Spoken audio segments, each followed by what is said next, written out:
Kompas Petang berlanjut, saya Tifa Solesa. Ketua Umum PDI Perjuangan Megawati Soekarno Putri hadir dalam rapat tim pemenangan nasional Ganjar Pranowo. Dalam rapat, Megawati mengingatkan soal dansa politik yang masih akan terjadi hingga pendaftaran Capres-Cawapres ke Komisi Pemilihan Umum.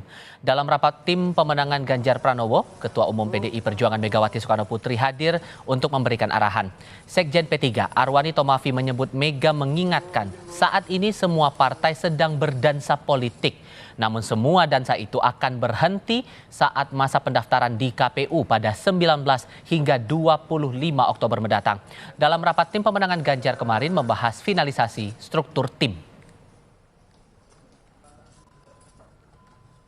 Dalam politik ya tentu meminjam istilah Bu Mega tadi disampaikan sekarang ini semua sedang berdansa ya, dan pada saatnya nanti musik akan berhenti ketika tiba hari partai-partai politik harus mendaftarkan calon-calon presiden, calon-calon wakil presidennya di KPU. Sehingga seperti apa realitas politik, seperti apa peta yang akan disuguhkan dalam kontestasi pemilu 2024 nanti akan bisa digambarkan dari hari itu ketika musik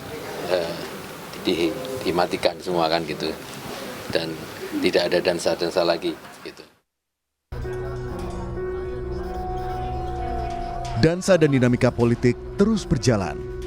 Partai pengusung Capres masih membuka semua kemungkinan hingga nantinya pendaftaran dilakukan ke KPU.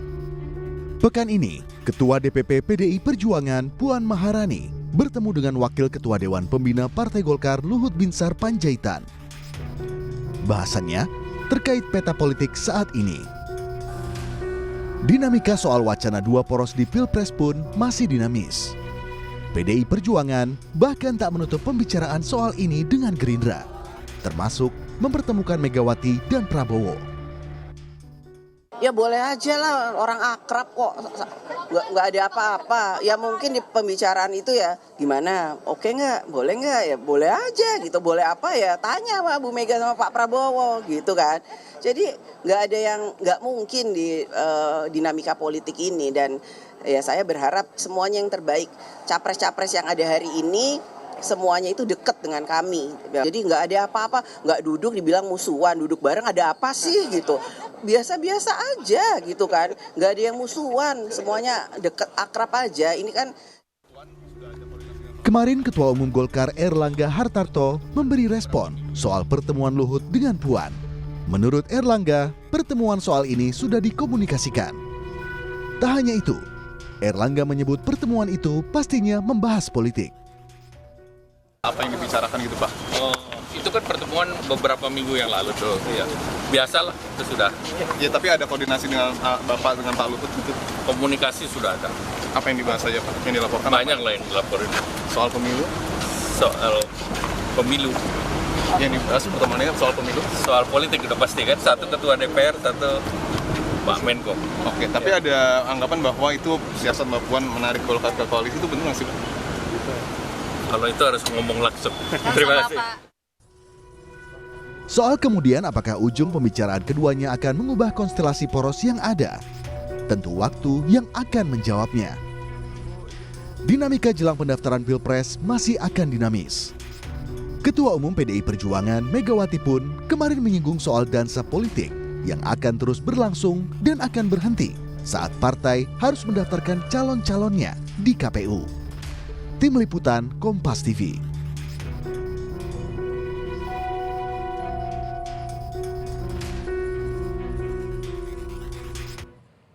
Terkait pesan Megawati soal dansa politik yang terjadi hingga pendaftaran Capres dan Cawapres, kita diskusikan bersama dengan para narasumber. Sudah bergabung saat ini Sekretaris Tim Koordinasi Relawan Pemenangan Ganjar Pranowo, Deddy Sitorus. Juga bergabung juru bicara Tim Pemenangan Prabowo Subianto Wihadi Wiyanto dan Direktur Eksekutif Indikator Politik Indonesia Burhanuddin Muhtadi. Selamat sore semuanya, apa kabar? Sore semuanya, kabar baik. Terima kasih sudah bergabung bersama kami. Bang Deddy, Bu Mega bilang kalau mengutip pernyataan dari Pak Arwani Tomafi dari P3, semua sedang berdansa Semua partai politik ini sedang berdansa. Konteksnya apa sebetulnya? Konteksnya kan Ibu ingin menjelaskan bahwa pada saat ini dinamika terkait pencapresan itu kan masih sangat tinggi ya, masih sangat dinamis, di mana semua kelompok partai yang yang sudah membangun kerjasama politik atau membangun koalisi itu belum menemukan katakanlah sesuatu yang pasti gitu ya dalam hal capres cawapres. Mungkin kecuali kelompoknya Pak Muhaimin dan Pak Anies Baswedan ya. Tapi yang lain kelihatannya masih tetap melakukan katakanlah upaya-upaya untuk mencapai sesuatu yang bersifat final. Dan kalau itu semua sudah selesai, itu semua akan selesai ketika memasuki tahap pendaftaran gitu. Baru dansa-dansa itu manuver-manuver itu akan berhenti. Karena apa? Karena memang sudah harus menentukan sikap gitu. Jadi Ibu ingin menyampaikan bahwa saat ini tentu pasti akan banyak katakanlah keramaian tanda kutip gitu ya. Jadi masyarakat nggak perlu bingung. Nanti ada waktunya itu semua akan berhenti. Dan juga Ibu menggunakan kalimat dansa itu kan untuk membuat supaya pemilu menjadi lebih sejuk ya. Ibu tidak mengatakan manuver gitu ya. Karena kan ini pemilu ini kan pesta demokrasi. Kalau pesta itu kan orang biasa ya berdansa, menari ya gitu ya. Jadi ingin menunjukkan sesuatu bahwa ini hal yang biasa saja gitu. Jadi tidak perlu ada ketegangan, tidak perlu ada katakanlah saling menjelekan atau apapun karena inilah demokrasi kita gitu. Oke, Jadi hal semuanya yang masih biasa. belum pasti tadi Anda katakan begitu ya Bang ya. Tapi kan kalau kita cermati lagi di sini ditambah dengan komunikasi politik yang sedang berjalan antara terakhir juga antara Mbak Puan Maharani dengan Pak Luhut bin Sarpanjaitan mewakili Partai Golkar waktu itu, ini apakah benar kemudian PDIP masih mencoba untuk terus melakukan lobby-lobby atau komunikasi politik agar tetap dua poros nanti di Pilpres nanti? Oh, itu kan kesimpulan Anda ya. Tidak ada kita pernah bicara tentang dua poros. Jadi kalau untuk calon presiden saya kira PDI Perjuangan sudah punya sikap yang final kalau menurut saya gitu ya. Jadi soal dua poros itu nggak ada urusannya itu sama PDI Perjuangan setahu saya. Tetapi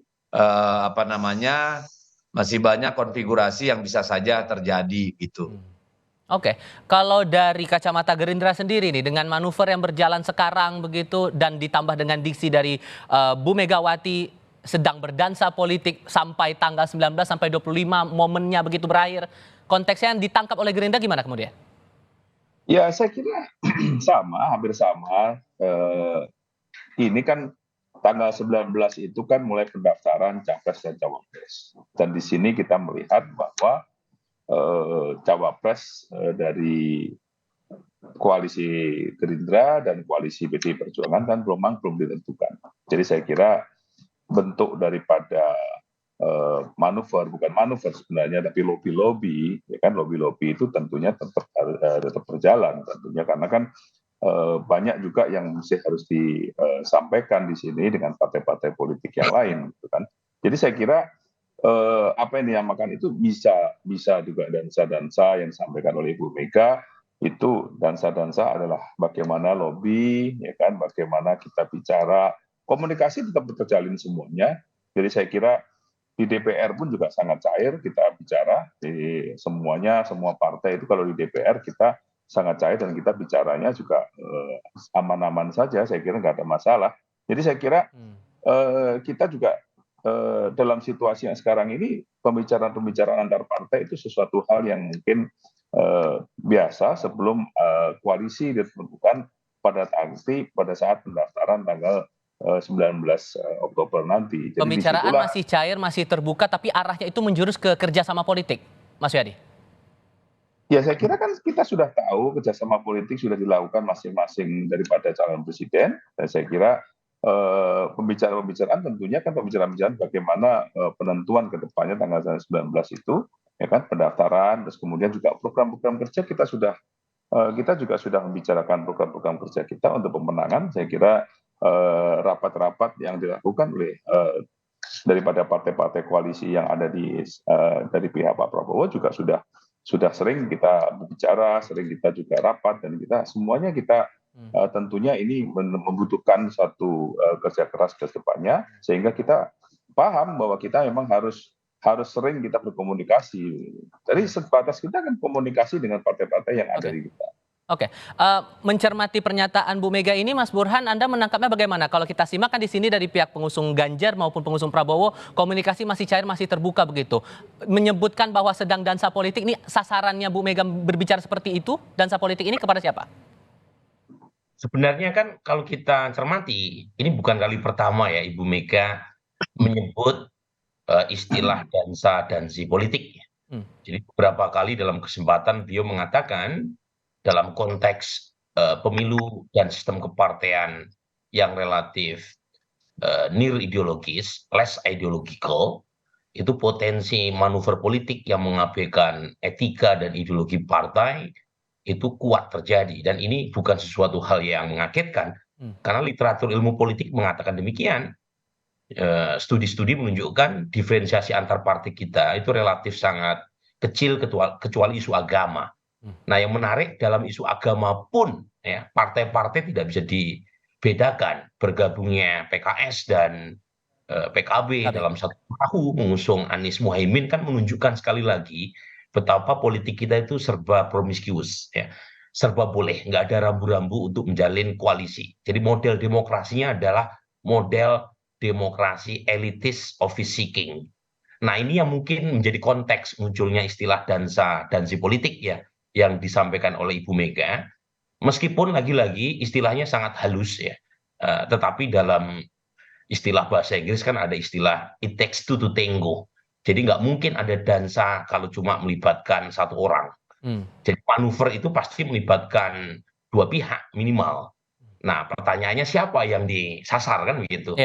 Saya kira ya itu pernyataan umum, itu tentu saja ya yang disampaikan untuk menggambarkan perilaku manuver politik antar partai jelang pendaftaran. Tetapi ketika satu pasangan sudah diakadkan meskipun belum didaftarkan ke KPU, berarti ya tinggal dua pasangan, tinggal dua calon ya, satu Mas Ganjar, dua adalah Pak Prabowo, termasuk partai-partai pendukungnya yang potensial ya melakukan dansi politik tadi. Oke, singkatnya berarti pernyataan dari Bu Mega ini jatuhnya normatif begitu? Bukan, tentu ada aspek semacam tanda kutip sindiran juga kan, kalau kita membacanya ya. Tetapi pertanyaan begini loh, Tiffany, kalau tinggal dua capres yang belum punya jodoh, masa Ibu Mega menyindir capres yang diusung oleh PDI Perjuangan sendiri kan kayaknya nggak make sense, nggak logis kan. Sementara Anies sudah punya pasangan, jadi potensi dansa-dansi politiknya lebih minimalis kan. Nah, tinggal satu capres yang didukung Pak Wi Hadi kan. Jadi itu kan bacaan orang kan gitu ya. Tetapi apakah sah? Ya sah saja, ini bagian dari real politik kita ya. Di mana tadi irisan atau diferensiasi antar partai sangat kurang. Oke, apakah kemudian tadi kalau kita kaitkan dengan pernyataan Mas Burhan tadi, Bang Deddy, dikaitkan lagi dengan pernyataan Bu Mega itu, pernyataan dansa politik ini merujuk pada fakta bahwa nama Mas Gibran Raka Buming Raka ini diusulkan oleh PBB untuk menjadi pasangannya Pak Prabowo Subianto sebagai bakal cawapres, dan juga fakta bahwa Kaisang ini menjadi ketua umum Partai Solidaritas Indonesia. Saya kira nggak ada hubungannya ya, terlalu jauh kalau Ibu Mega harus berkomentar soal Gibran atau soal Kaisang. Karena kita punya keyakinan bahwa Pak Jokowi masih memegang nilai-nilai politik, nilai-nilai keadaban politik yang kuat bertanam berakar di kita ya, bahwa namanya politik itu adalah jalan membangun peradaban. Tetapi apapun itu ya memang kita melihat realita politik hari ini seperti tadi yang dikatakan Bung Burhan. Kita berada pada era politik nilai. Jadi apapun bisa gitu ya. Semua rambu-rambu peradaban itu ya bisa diterobos karena apa? Orientasinya adalah mencapai kekuasaan tertentu. Kepentingan tadi itu yang disebut office seeking gitu ya. Tapi itulah realita kita hari ini gitu. Dan saya kira tanpa bermaksud menyinggung itu, saya lebih melihat bahwa Ibu Mega ingin mengatakan bahwa sudahlah, emang masih rame, ya masih banyak yang berdansa, berjoget, ada yang joget minta digendong, ada yang joget minta dipepet, ya itu pahami saja sebagai realita politik kita hari ini gitu loh. Nyindir ke siapa tuh Bang? Loh saya kan bicara realita ya, Soal tafsir kan terserah kita masing-masing. Silakan. Tetapi saya ingin menekankan kembali apa yang dikatakan oleh Bung Burhan tadi, bahwa memang sulit kita hari ini. Hari ini itu semua bisa cair seperti yang terjadi katakanlah pada PKS dan PKB misalnya. Itu kan sesuatu yang nggak terbayangkan misalnya gitu loh. Apa yang terjadi pada partai yang itulah yang satu sana kan misalnya gitu ya, bisa terjadi proses yang sangat super melebihi kereta cepat misalnya. Kan itu realita politik kita hari ini. Tetapi Ibu Mega ingin berpesan bahwa marilah kita nikmati ini, nanti 19 Oktober itu semua akan berhenti. Mari kita melanjutkan ke situasi yang berbeda gitu. Oke, Mas Wihadi merespon pernyataan dari Bung Deddy tadi itu. Ada yang jogetnya agak nyenggol dikit gitu. Gimana tuh? Ya, saya di sini kita nggak melihat bahwa kita nyenggol-nyenggol. Ya. Kita nggak lihat nggak ada nyenggol. Semuanya kan tidak ada dari kita, tidak pernah Gerindra ya, secara jelas siapa ya kan menyenggol siapa, tidak. Kita semuanya berhubungan dengan semua partai politik baik, ya kan. Dan saya kira semua kalau kita bicara mengenai masalah cawapres, semuanya kandidat, semuanya yang ada itu yang terbaik juga nanti. Tapi tetap kita akan tentukan bahwa siapa cawapresnya itu yang dikatakan itu adalah nanti ada dengan partai-partai koalisi nanti kita tentukan. Tapi kan dari PBB bagian dari Koalisi Indonesia Maju sempat bilang nama Mas Gibran yang terang-terang kader PDI Perjuangan punya kans untuk menjadi atau diusulkan menjadi pasangannya Pak Prabowo nanti di Pilpres. Ya, semua partai koalisi berhak untuk mengusulkan, tetapi nantinya keputusannya adalah pada saat nanti semua partai koalisi itu akan memutuskan dengan musyawarah mufakat. Jadi siapa saja boleh mengusulkan siapa. Jadi kan kalau dari Golkar mengusulkan Pak Erlangga, ya kan. Terus kemudian dari PAN mengusulkan Pak Erik, ya kan. Ada juga kemarin RK juga diusulkan oleh Partai Golkar. Ini semuanya boleh-boleh saja. Kemudian muncul lagi nama-nama yang lain yang tidak dalam partai itu. Dan saya kira ini boleh-boleh saja nama-nama itu. Karena mereka nama-nama itu adalah semuanya adalah putra-putra terbaik. Ya kan, kalau yang PBB mengusulkan Gibran, ya itu kan memang sebagai tokoh muda, ya kan, ya bisa-bisa saja, silahkan saja PBB. Tapi semuanya ini adalah keputusannya nanti pada saat kita semua partai koalisi itu memutuskannya dalam musyawarah mufakat siapa yang memang akan kita sandingkan dengan Pak Prabowo sebagai cawapres. Oke, dengan fakta demikian Mas Burhan masih cair kondisinya, komunikasi masih terbuka, bahkan saling dansanya dengan segala manuver begitu. Masih ada peluang tidak sebetulnya untuk memunculkan yang namanya dua poros ini di Pilpres bakal jadi kenyataan? Namanya peluang tentu masih terbuka, apalagi kembali ke pola umum yang tadi saya sampaikan, karena serba promiscuous, serba boleh, maka potensi munculnya poros yang tidak diprediksi sama sekali besar, termasuk potensi bergabungnya poros keberlanjutan. Tetapi yang paling penting kan seberapa besar kemungkinan itu terjadi. Melihat konfigurasi politik hari ini memang masih sulit ya, Tifal, membayangkan Pak Prabowo dan Mas Ganjar bersatu. Karena sulit untuk mencari kesepakatan siapa yang bersedia sebagai cawapres, karena keduanya masih punya peluang untuk menang. Jadi pada titik itu ya, yang bisa saya relatif pastikan adalah kemungkinan munculnya poros keempat sepertinya nyaris mustahil. Tetapi per hari ini potensi munculnya adalah 3 poros. Nah tentu baik ya buat pluralisme politik kita, karena kalau misalnya dipaksakan menjadi 2 poros, menurut saya itu agenda elit, bukan agenda publik. Tetapi kalau misalnya terjadi, lagi-lagi menegaskan apa yang Ibu Mega sampaikan tadi, ini bagian dari dansa-dansi politik juga itu. Kalau misalnya terjadi pengerucutan kedua poros, karena secara umum agak sulit ya membayangkan Mas Ganjar sudah dideklarasikan oleh PDI Perjuangan sebagai capres, Pak Prabowo juga demikian, sudah dideklarasikan sebagai capres oleh Gerindra, dan masing-masing punya kelebihan, kelemahan.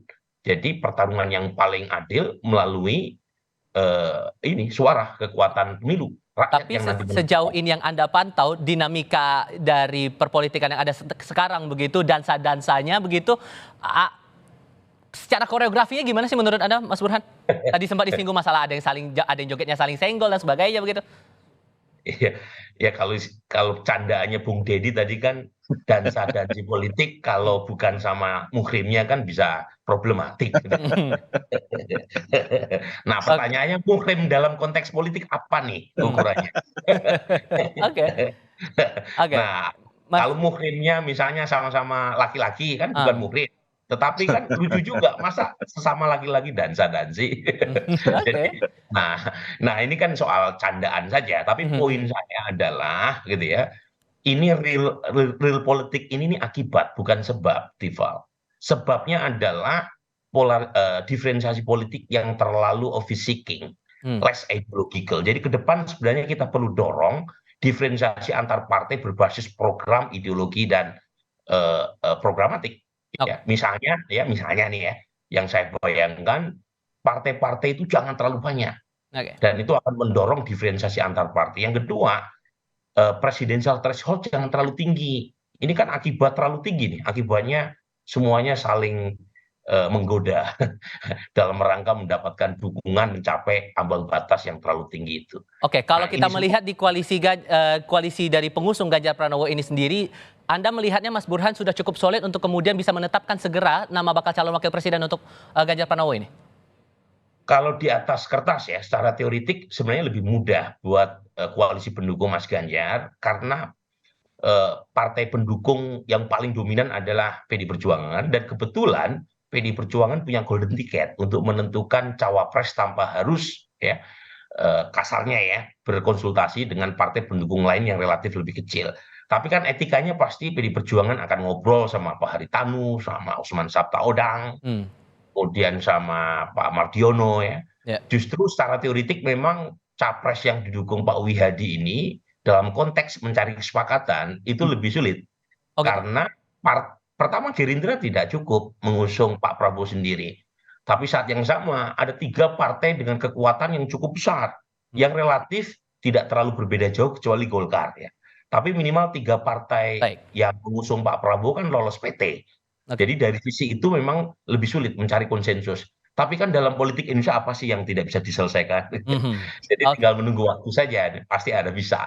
Tinggal menunggu waktu dan melihat koreografi apa lagi yang akan ditunjukkan nih, dansa-dansa politik apa lagi yang bakal ditontonkan kepada publik. Bang Deddy, terima kasih. Mas Wihadi Wiyanto, terima kasih. Mas Burhan juga terima kasih sudah berdiskusi bersama kami. Selamat sore semuanya. Ayo, Deddy. Terima kasih semuanya.